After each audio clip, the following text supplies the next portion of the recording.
kuota habis untuk apa? Karena saya tadi ngintip ya, saya nggak sengaja ya ngintip tadi waktu nunggu masuk ke studio itu kayaknya lagi buka drakor. Ketahuan.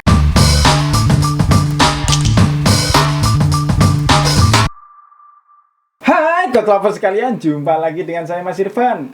Pada kesempatan yang berbahagia kali ini di studio podcast kita, bukan Coach ID, kedatangan bintang tamu dari era 2000-an, Mbak Mei Rena Ayu Permatasari.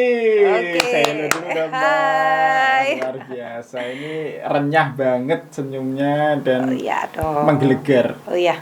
Karena kita harus selalu ceria untuk meningkatkan imunitas tubuh. Alhamdulillah. Di saat pandemi yang seperti ini, nomor satu adalah sehat dan bahagia ya. Dengan begitu nggak perlu divaksin.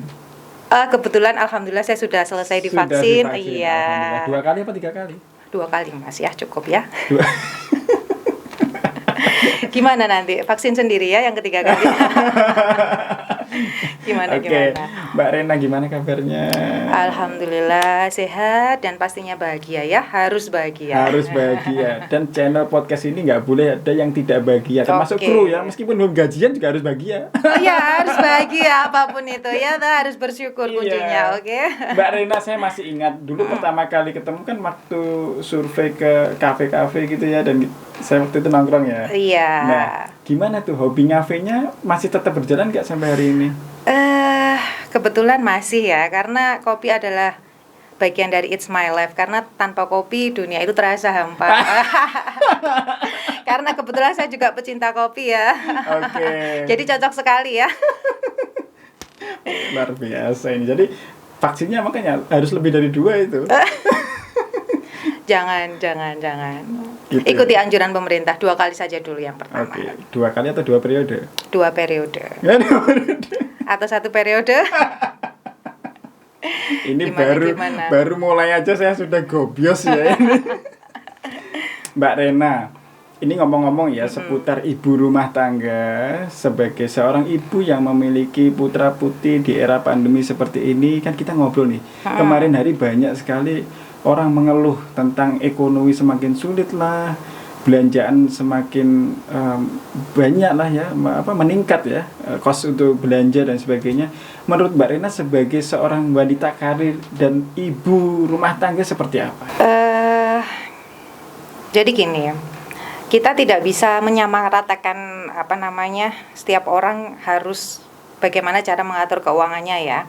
Yang jelas kalau ini menurut sudut pandang saya dan kemampuan saya, jadi kalau supaya biar cukup bagaimana itu oke lah, kita taruh dulu prioritas. Yang paling penting adalah prioritas itu nanti kita pos-poskan dulu yang mana yang lebih penting, kemudian nanti ada kebutuhan di bawahnya atau nanti kebutuhan lebih di bawahnya lagi di sini yang saya maksud ada kebutuhan yang penting, tidak begitu penting, sampai yang tidak penting. Jadi kalau misalkan kebutuhan yang penting itu sudah terpenuhi, boleh kita melompat ke kebutuhan yang tidak terlalu penting. Kalau misalkan itu sudah terpenuhi, boleh kita ke kebutuhan yang tidak penting.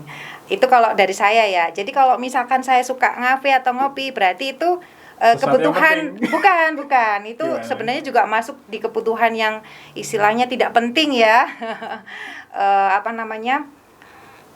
Kebutuhan yang utama dulu semisal bayar SPP atau beli buku, beli kebutuhan sembako dan lain sebagainya itu harus terpenuhi dulu lah. Istilahnya kebutuhan yang premier dulu, baru ke sekunder dan tersier. Kalau menurut saya kalau ngopi di kafe itu kan sudah kebutuhan yang di luar prioritas ya, baru boleh. Kalau yang misalkan semuanya primer dan sekundernya itu udah masuk. Lihat Anda menjelaskan tentang apa ya tadi? Level ekonomi tadi ya. Itu saya jadi teringat guru ekonomi saya namanya Bu Sri. Dan SMA berapa dulu kebetulan? SMA 1. Oh. Tapi sekarang itu ya, kalau kita bicara di era pandemi sekarang ini, saya ngomong dengan beberapa narasumber bahwa kebutuhan utama sekarang adalah kuota. Bagaimana menurut Anda? Kuota penting, sangat penting. Tapi kalau saya melihat pengalaman yang saya alami, sebenarnya bukan habis di daring ya kuota itu. Terus? Tapi habis di game online. Itu untuk anak-anak. Untuk anak-anak, oke ya. Kalau orang tuanya? Kalau orang tua, saya rasa juga nggak terlalu. Kalau orang tua yang jelas pasti sudah bisa ngatur ya, apa penggunaan data atau penggunaan kuota. Yang mau difokuskan di sini kuota yang mana nih, anak-anak atau mamanya? Oh gitu, mamanya mungkin ya. Kalau saya sekarang tanya mamanya ya, dari mama anak-anak ini kuota habis untuk apa? Karena saya tadi ngintip ya, saya nggak sengaja ya ngintip tadi waktu nunggu masuk ke studio itu kayaknya lagi buka drakor. Ketahuan. Iya, saya penggemar opak-opak Korea ya, kebetulan sekali ya ampun. Mungkin banyak sekali teman-teman di sana yang juga suka dengan drama Korea. Siapa artis yang paling disukai? Saya nggak terpatok dengan satu opa ya. Kebetulan kalau misalkan saya suka drama A, berarti saya menyenangi opa itu. Kemudian gitu. drama B itu. Yang jelas overall semuanya keren kalau menurut saya. Oke. Ya. Sama saya? Kalau saya bilang keren nanti gimana ya? Nggak perlu Mbak Rena yang bilang saya keren. Oh iya, biarkan nanti yang di rumah biar. Oke, Mbak Rena kembali lagi ke topik. Oke. Tadi kita bicara tentang bagaimana ibu-ibu memanage ya, memanage keuangan mereka. Ada beberapa celetukan, ada nambah biaya les privat lah, ada nambah biaya yang namanya kuota lah, ada yang nambah yang namanya biaya les lain sebagainya, sehingga itu menjadi beban tambahan di dalam budgeting rumah tangga. Sedangkan penghasilan yang dulunya itu sekian, itu menjadi berkurang. Bahkan dengar-dengar ada beberapa juga penghasilan dari perusahaan maupun pegawai ya, itu banyak dipangkas untuk uang lembur dan sebagainya. Gimana itu? Gini ya, saya juga tidak memungkiri semua itu terjadi. Tapi kalau menurut saya pribadi, ini yang sudah saya lakukan. Kalau misalkan ibu itu sendiri masih bisa menghandle anak, dalam arti masih bisa menguasai materi yang disampaikan sekolah kepada anaknya, akan lebih baik untuk mengurangi pengeluaran itu bisa dilakukan dengan sendiri. Maksudnya kita ajarkan sendiri kepada anak. Itu lebih ada bonding juga kan sama anak. Tidak melulu kita memberikan les private kalau istilahnya oke lah aku masih bisa matematika ini, bahasa Indonesia atau apa. Kenapa enggak kita sendiri yang ngajarin. That's right. Kalau sebentar. Yes.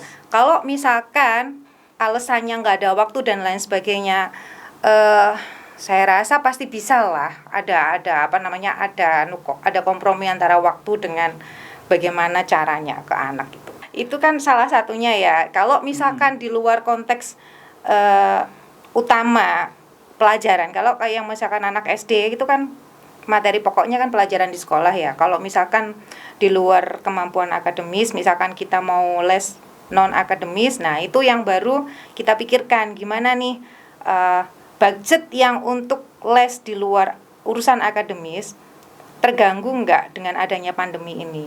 Semisal ada pemotongan uang lembur atau mungkin sampai ada yang mungkin di PHK ya di luar sana, bisa aja ya sudahlah, itu kan masih di luar akademis. Yang paling penting akademis dulu ya sudahlah, yang mana diprioritaskan. Seperti yang saya sampaikan di awal tadi kan ada premier, tersier dan sekunder dan tersier. Jadi itu dulu aja lah. Kalau menurut saya sih itu.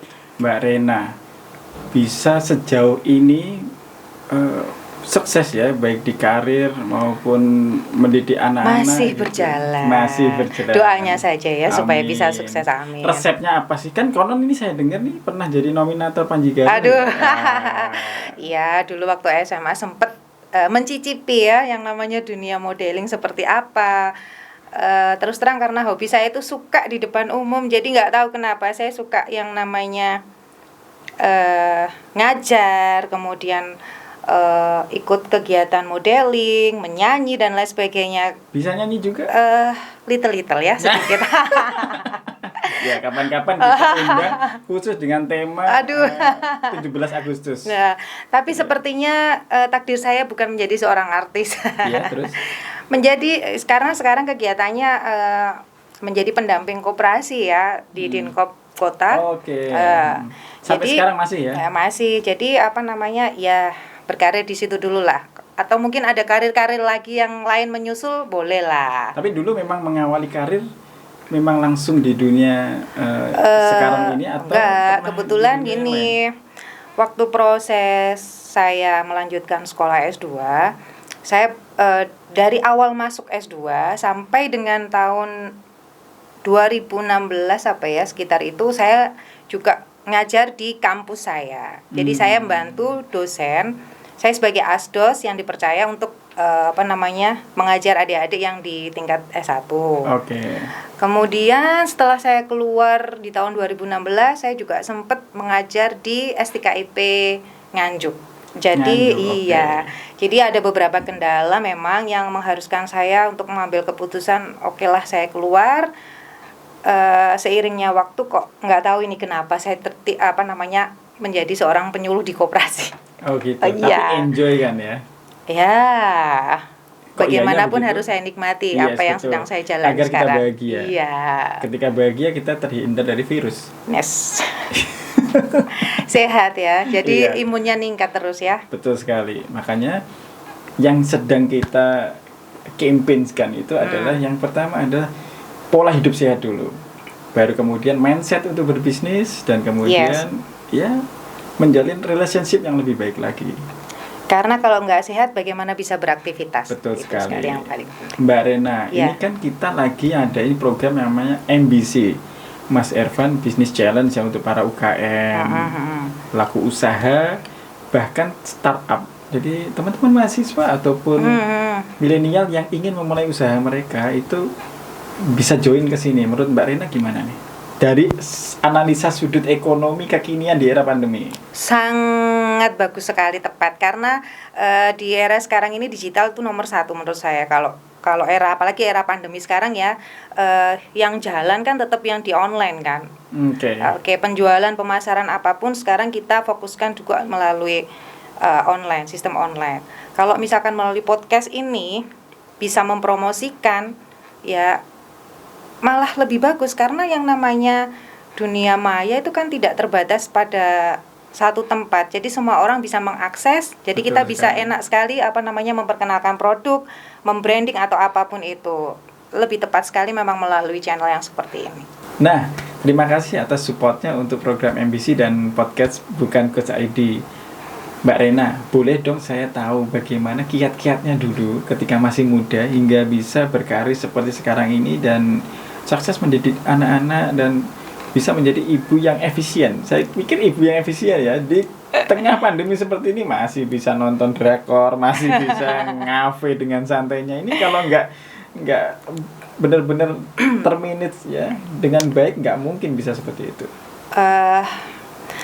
Gini aja ya, sebagai ibu-ibu muda khususnya yang di luar sana pasti tidak memungkiri ingin punya me time dengan teman-temannya, ingin punya me time dengan anaknya dan keluarganya. Jadi kalau menurut saya kita manage itu setengah-setengah. Jadi gini, kalau saya pribadi itu saya menekankan sama anak saya, oke, kamu boleh main, tapi kamu juga harus bertanggung jawab dengan tugas sekolah kamu seperti apa. Jadi kadang saya juga memantau sejauh mana anak saya itu bisa bertanggung jawab pada sekolahnya. Ketika sudah bisa saya lepas pada satu pelajaran, misalkan pada hari itu, oke, berarti saya punya me time, mungkin beberapa jam untuk diri saya sendiri. Kalau misalkan pada waktu hari itu atau beberapa hari ke depan atau apanya, itu saya rasa saya nggak bisa ninggalin nih anak, nggak bisa dilepas nih secara pelajaran atau apapun. Oh, berarti saya harus fokus ke keluarga saya, ke anak saya, kayak gitu. Jadi memang ada beberapa waktu yang memang, oh inilah waktu saya buat teman-teman, ini waktu saya buat anak. Jadi saya nggak pernah ngelepasin dua-duanya, selalu dalam pantauan. Kalau menurut saya itu juga itu akan mengajarkan anak bagaimana dia bertanggung jawab sama dirinya sendiri dan sekolahnya. Exactly, luar biasa. Nah, ini yang saya butuhkan agar ibu-ibu muda di luar sana itu mencontoh gitu loh. Jadi kiat dan tips sukses bagaimana untuk bisa membagi waktu antara karir dan kemudian rumah tangga, kan gitu ya. Nah, kira-kira di masa mudanya dulu nih. Nah, di masa mudanya dulu itu bagaimana kok bisa ceritanya modeling, menyanyi, berorganisasi ya kan? Tapi tetap berprestasi. Iya. Karena saya dari kecil tuh orang tua saya selalu menekankan gini. Akademis harus akademis. Kalau kamu mau mengikuti kegiatan di luar akademis, kamu harus bertanggung jawab dulu dengan kegiatan akademis kamu.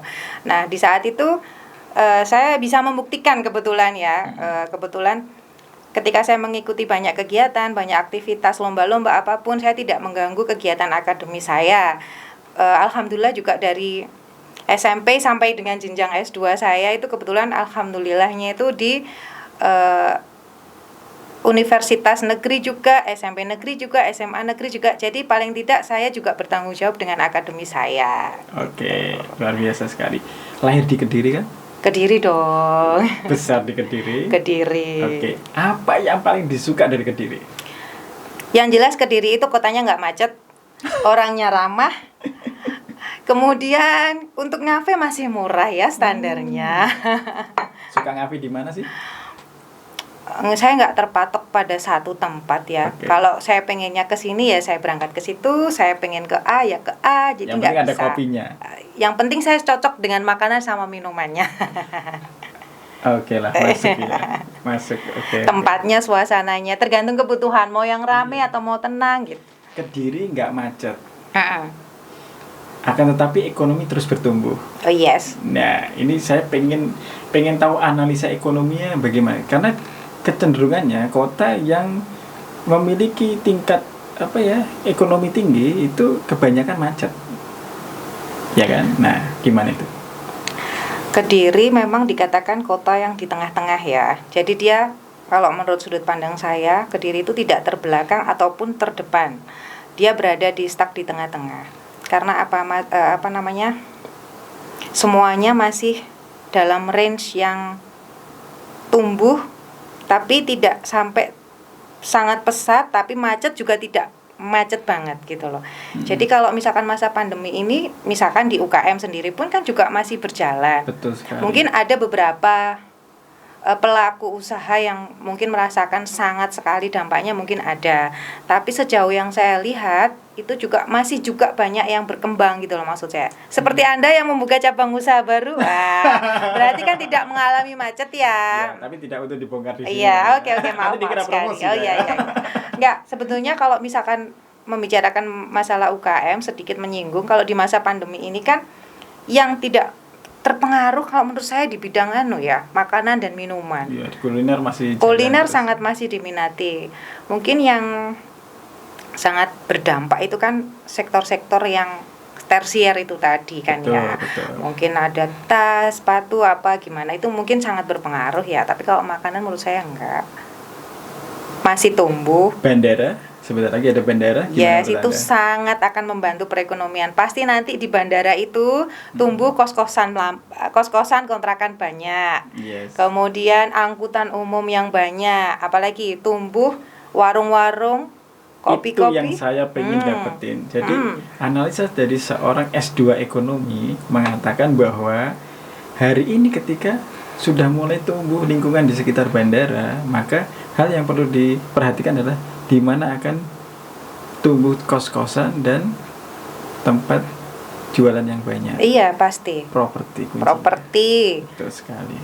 Di bidang angkutan juga pasti banyak sekali. Iya, bangga dong dengan Kediri. Tentunya di sini kita punya bandara ya. Iya, alhamdulillah.